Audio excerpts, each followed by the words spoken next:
There are no accidents. Oogway says this line in the first Kung Fu Panda movie, and for years, everyone thought it was just a piece of wisdom. A nice quote from a wise old tortoise. But what if he meant it literally? How interesting. What if Oogway didn't just believe that there are no accidents? What if he actually made sure there were no accidents?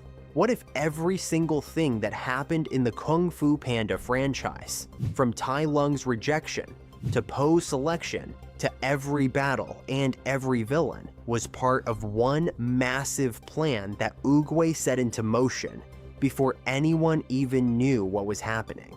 Because I found evidence across all 4 movies that proves Oogway wasn't just a wise master. He was the mastermind behind everything. And once you see it, you will never watch Kung Fu Panda the same way again. Let's start with the one thing about Oogway that changes everything. He can see the future. This isn't a theory, this isn't a guess. The movie literally tells us this. In the very first film, Oogway goes to Shifu and tells him he's had a vision that Tai Lung will escape from Chorgom prison. Now think about what that means. Oogway can see events before they happen. He has visions of the future. And this isn't a one-time thing. Throughout the franchise, Oogway consistently knows things before anyone else does. So if Oogway can see the future, and he says there are no accidents, that means he knew everything that was going to happen. He knew Tai Lung would be rejected. He knew Tai Lung would rage. He knew Tai Lung would be imprisoned. He knew Tai Lung would escape 20 years later. And he knew exactly who would stop him. A panda named Po. But here's the part that blows my mind. If Oogway knew all of this, then he didn't just watch it happen. He arranged it. Every single piece was placed exactly where it needed to be. And I can prove it. Let's go to the biggest moment in the entire franchise. The moment Po is chosen as the Dragon Warrior. Everyone remembers this scene. There's a big ceremony. The Furious Five are lined up. Oogway is about to point at the Dragon Warrior. And then, out of nowhere, a big clumsy panda falls from the sky on a bunch of fireworks and lands right at Oogway's feet. Oogway points at him and says, "The universe has brought us the Dragon Warrior, and everyone in the movie thinks it's a mistake. Shifu thinks it's a mistake. The Furious Five think it's a mistake. Even Po thinks it's a mistake. But was it? Think about this very carefully. Oogway organized this entire ceremony. He chose the time. He chose the place. He set up the selection event. And he's the one person in the entire valley who can see the future. So when Po falls from the sky, Oogway isn't surprised. Look at his face in that scene. He's not confused. He's not shocked. He's smiling. Like everything just went exactly according to plan, because it did. Oogway knew Po would be there. He knew about the fireworks. He knew about the timing. He arranged the entire ceremony so that Po would arrive at exactly the right moment. And when he pointed at Po, it wasn't a random accident. It was the final move in a plan he had been building for years, and Shifu's reaction proves this even more. When Shifu runs to Oogway and says there must be a mistake, what does Oogway say? There are no accidents. He's not being philosophical. He's telling Shifu the truth. This was planned. I planned it. Trust me. But Shifu doesn't trust him. And honestly, can you blame him? From Shifu's perspective, a fat panda just fell from the sky and got chosen over his 5 best students. It looks insane, but that's exactly why Oogway is a genius, because he knew something about Po that nobody else could see. Not his kung fu skills, not his strength, not his speed. Something deeper than all of that. He saw Po's heart. But choosing Po was just one part of the plan, because Oogway also planned his own exit. And this is the part that most people never think about. Right after choosing Po, Oogway does something that seems strange. He walks to the peach tree of heavenly wisdom, has one final conversation with Shifu, and then ascends to the spirit realm. He leaves. He's gone. But why? Why would Oogway leave at the most critical moment? Tai Lung is about to escape from prison. The valley is in danger, and the only dragon warrior they have is a panda who can't even do a push-up. This is the moment the valley needs Oogway the most, and he just leaves? Unless leaving was part of the plan. Think about it. If Oogway stayed, what would have happened? When Tai Lung arrived, Oogway would have defeated him easily. Oogway had already stopped Tai Lung once before with just one move.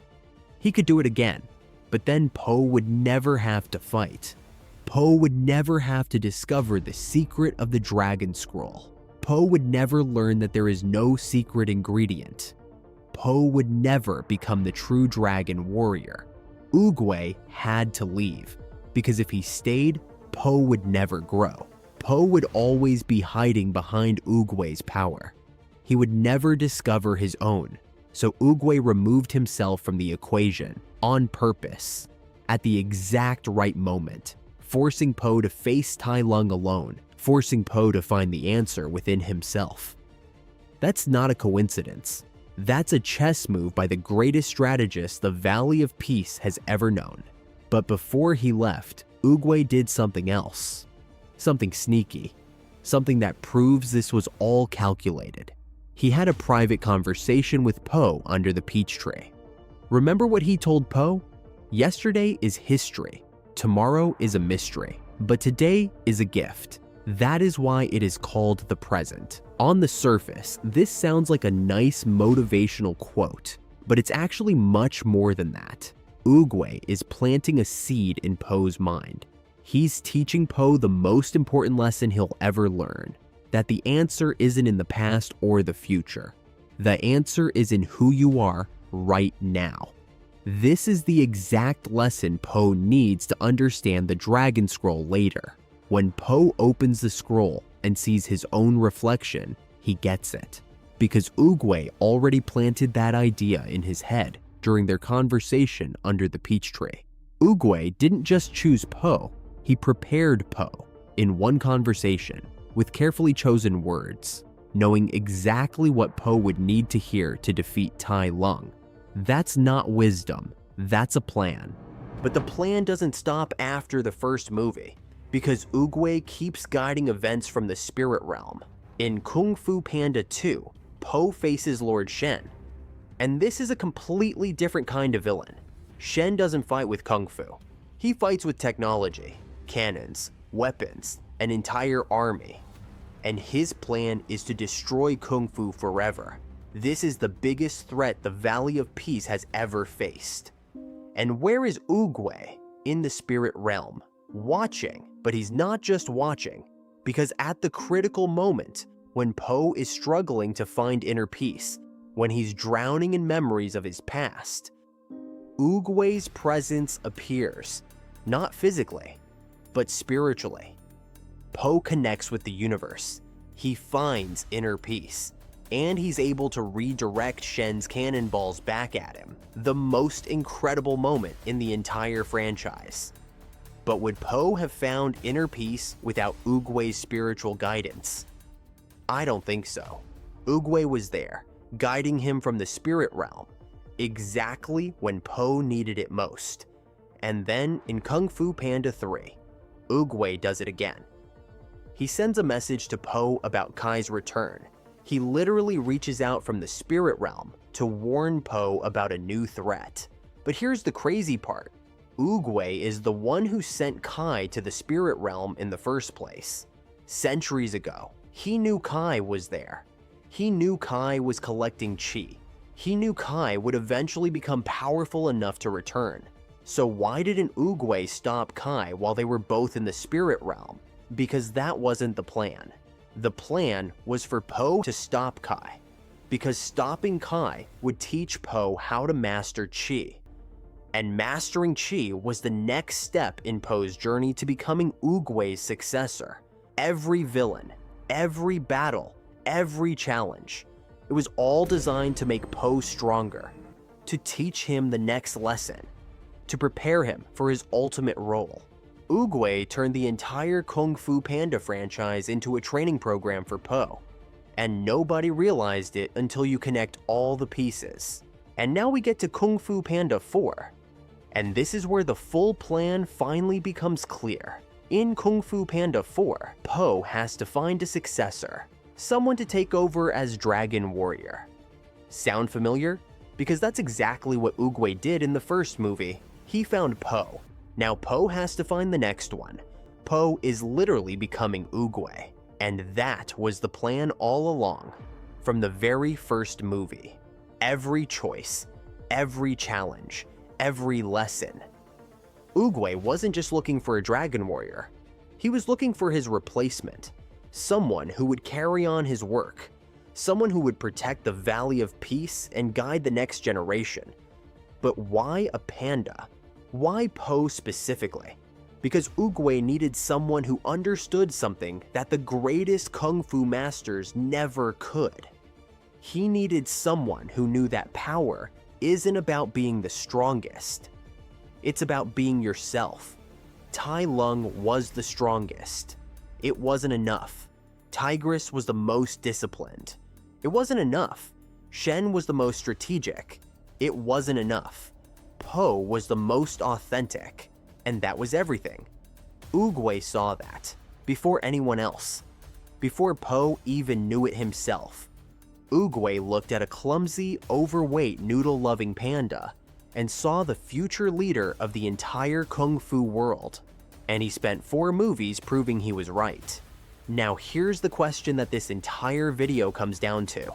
If Oogway planned everything, does that make him a hero or something else? Because think about what his plan required. It required Tai Lung to suffer, to be rejected, to spend 20 years in prison. It required Shifu to lose his son and live with guilt for decades. It required Po's mother to sacrifice her life. It required pain, real pain, from real characters we care about. Oogway saw all of this coming, and he let it happen, because it was part of the plan. Does the plan justify the pain? Was Oogway right to let Tai Lung suffer if it meant the valley would eventually be saved? Was he right to let Shifu break if it meant Po would eventually heal him? Or is Oogway the most brilliant manipulator the Valley of Peace has ever known? A mastermind who moved people like chess pieces and justified their suffering as part of the plan?